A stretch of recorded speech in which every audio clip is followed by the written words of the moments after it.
Blessed Sunday po sa ating lahat mga kapatid kay Kristo.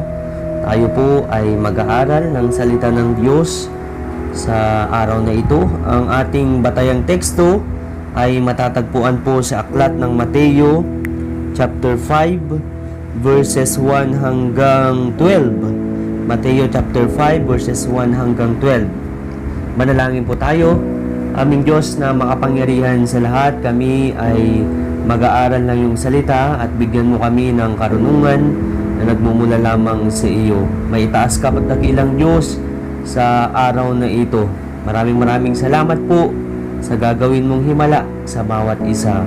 Manatili po ang iyong mga salita sa aming mga isipan, sa aming puso at maisabuhay lahat namin ang mga ito. Sa pangalan ni Jesus, ito ang aming dalangin. Amen at amen. Samahan niyo po akong basahin po ang ating batayang teksto.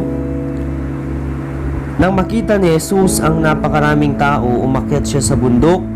Pagkaupo niya, lumapit ang kanyang mga alagad at sila'y tinuruan niya. Mapalad ang mga taong walang inaasahan, kundi ang Diyos, sapagkat mapapabilang sila sa kaharian ng langit. Mapalad ang mga nagdadalamhati, sapagkat aaliwin sila ng Diyos. Mapalad ang mga mapagpakumbaba, sapagkat mamanahin nila ang daigdig. Mapalad ang mga nagugutom at nauuhaw sa katwiran, sapagkat sila ay bubusugin. Mapalad ang mga mahabagin, sapagkat kahahabagan sila ng Diyos. Mapalad ang mga may malinis na puso, sapagkat makikita nila ang Diyos. Mapalad ang mga gumagawa ng paraan para sa kapayapaan, sapagkat sila'y ituturing ng mga anak ng Diyos. Mapalad ang mga inuusig ng dahil sa kanilang pagsunod sa kalooban ng Diyos, sapagkat mapapabilang sila sa kaharian ng langit. Mapalad ang mga nilalait at inuusig ng mga tao at pinaparatangan ng lahat ng uri ng kasamaan na pawang kasinungalingan ng dahil sa akin. Magsaya kayo at magalak, sapagkat malaki ang iyong gantimpala sa langit. Gayon din ang ginawa ng mga tao sa mga propetang nauna sa inyo. Mga kapatid, ito ang salita ng Diyos para sa ating lahat. Muli, mapagpalang araw po sa ating lahat. Kumusta po kayo mga kapatid? Ang ating batayang teksto ay isa sa mga sermon sa bundok ni Jesus, at tinatawag din itong The Beatitudes. Kapag sinabing sermon ay ito ay mga aral. Sino po dito ang madalas makarinig ng sermon? Madalas sermonan ang mga anak. O minsan baliktad po, sino dito ang madalas sermonan ng mga magulang? Ano ang ibig sabihin ng blessed o blessed?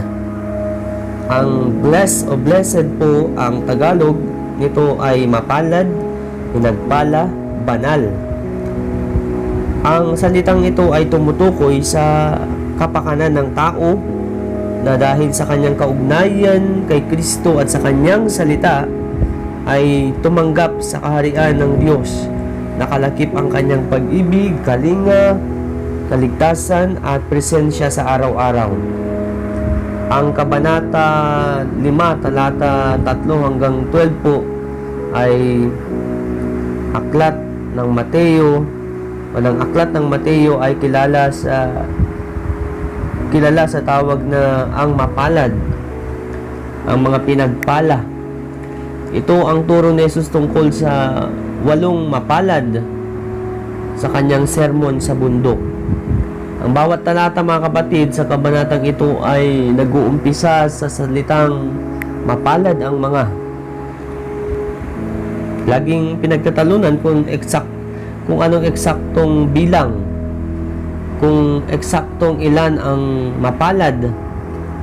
Sa mga talatang ito, may ilang nagsasabi na 7, meron namang nagsasabi ng 9, ang iba naman ay nagsasabi ng 10.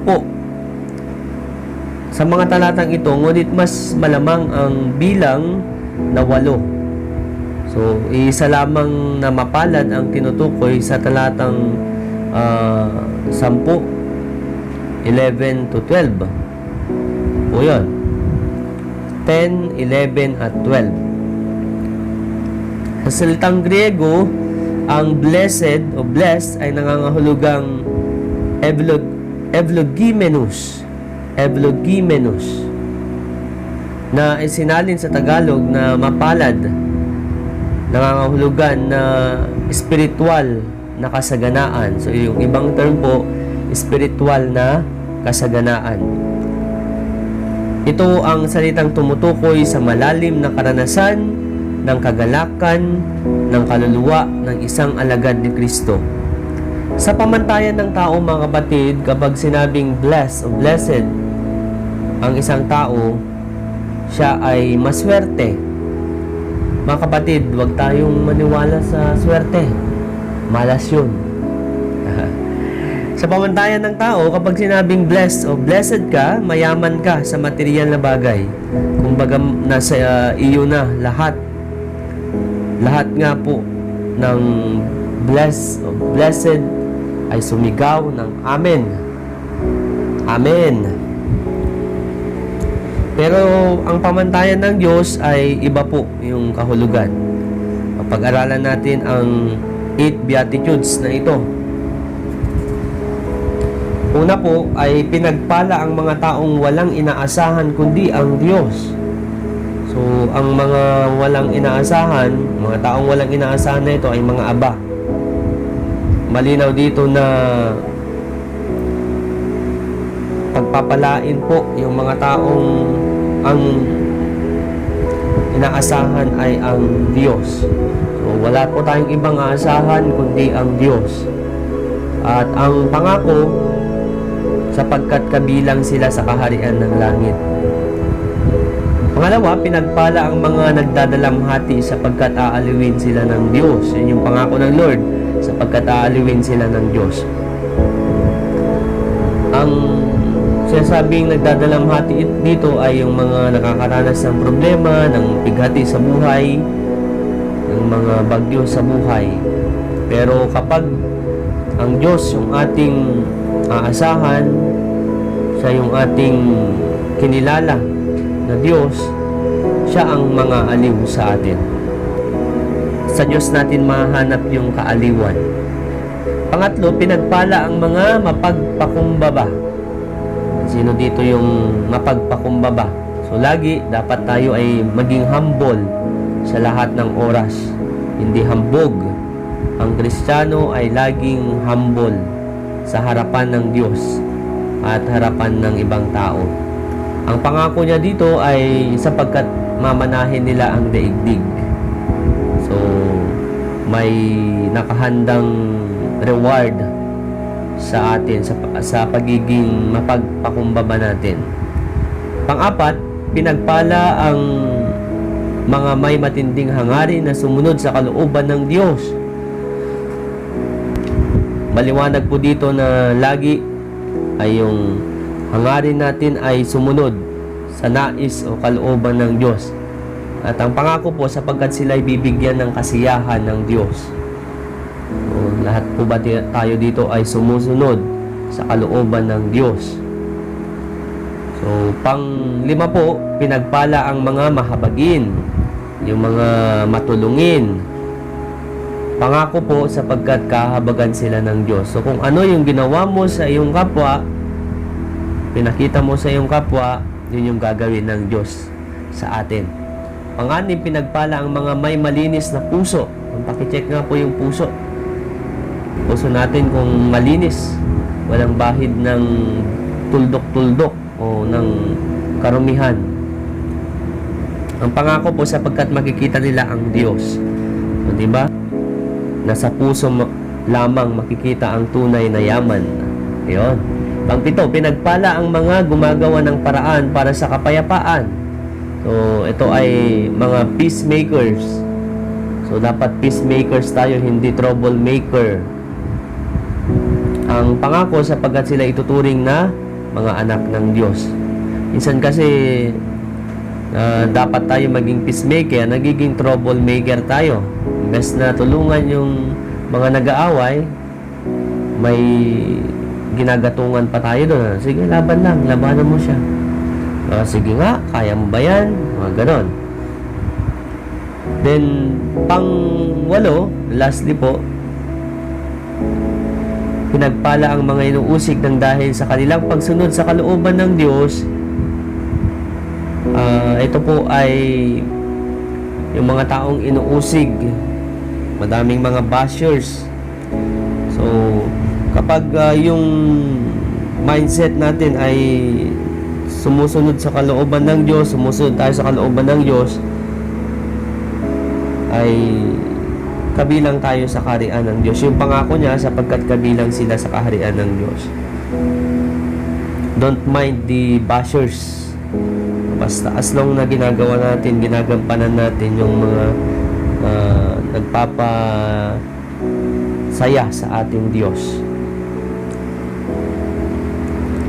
makakapasok sa kaharian ng Diyos ang mga taong ito. Those who live with God in heaven. Yung other term po ng blessed o blessed. Ang mapalad ay isang taong puspos ng kagalakan. Inilalarawan sa ating teksto ang mga ideya na katangian ng isang alagad ng Panginoon at ng kanyang mga gantimpala sa kasalukuyan at hinaharap. Ang mga katangian at uri ng pamumuhay ng tao ay inilalarawan ni Jesus sa mga talatang ito ay kabaliktaran ng mga katangian at uri ng pamumuhay ng mga taong nasa labas ng yun po mga kapatid. So, paano nating matatanggap ang pagpapala ng Diyos? Tatlong bagay po na kinakailangan. Una po ay kinakailangan lagi tayong tumingin kay Jesus para sa pagpapala sa ating paglilingkod, gawain at sambahayan. Sa Hebreo 12:2, sabi doon, ituon natin ang ating pagpaningin kay Jesus na siyang pinagmumulan at kabuuan ng ating pananampalataya. Fix our eyes on Jesus. Fix our eyes on Jesus. Then pangalawa, kailangan nating manampalataya sa Kanya. Ibigin at sundin siya. So para makatanggap ng pagpapala sa Diyos, kailangan yung buhay natin ay nakasalig sa Kanya at kinikilala natin ang Panginoong Hesus bilang Lord and Savior sa ating buhay. So, lastly po, kinakailangang alisin natin ang ating buhay ang lahat ng maaring makahadlang sa Kanyang pagpapala. Alisin natin sa ating buhay ang lahat ng maaring makahadlang sa Kanyang pagpapala. Mga kapatid, ito ang salita ng Diyos para sa ating lahat. Mapagpalang araw po sa ating lahat. Sa pangalan ng Ama, ng Anak, at ng Banal na Espiritu Santo. Amen at Amen. Manalangin po tayo. Idulog natin ang lahat ng prayer concerns, prayer requests natin sa Lord. Aming Diyos na makapangyarihan sa lahat, kami po ay nagpapasalamat sa araw na ito na kami ay nakapag-worship muli sa iyo. Ang dalangin ko, dakilang Diyos, naway lahat ng aming napag-aralan ay mai-apply namin sa aming buhay. Patawarin mo kami sa aming mga kasalanan. Gawin mo kaming katulad ng iyong anak na si Jesucristo, na laging ang hangad ay ang papurihan ka, dakilain ka, at sundin ang nais mo o kalooban mo. Dakilang Diyos, patuloy namin dinalapit sa iyo ang aming mga pamilya, ang aming mga kapwa, ang mga iglesia na aming kinabibilangan, ang buong bansang Pilipinas, ang buong mundo. Maghari ka, dakilang Diyos, sa bawat isa. At kagalingan din ang igawad mo, dakilang Diyos, sa bawat isa. At Lord, naway dakilang Diyos, may paparating na bagyo, pero naniniwala kami na tutulungan mo kami at naway wala pong mapinsala ang bagyong ito. Naway lumihis po, dakilang Diyos, ang bagyong ito. Aming pinagkakatiwala po sa iyo lahat, dakilang Diyos. Kami po ay nagtatalaga ng aming buhay sa iyo at nangangakong maglilingkod sa iyo hanggang sa wakas. Ibibigay namin ang aming buhay para lamang sa iyo. Sa iyo ang pinakamataas na papuri at pagsamba sa tanging pangalan ni Jesus na aming tagapagligtas at manunubos ng aming buhay.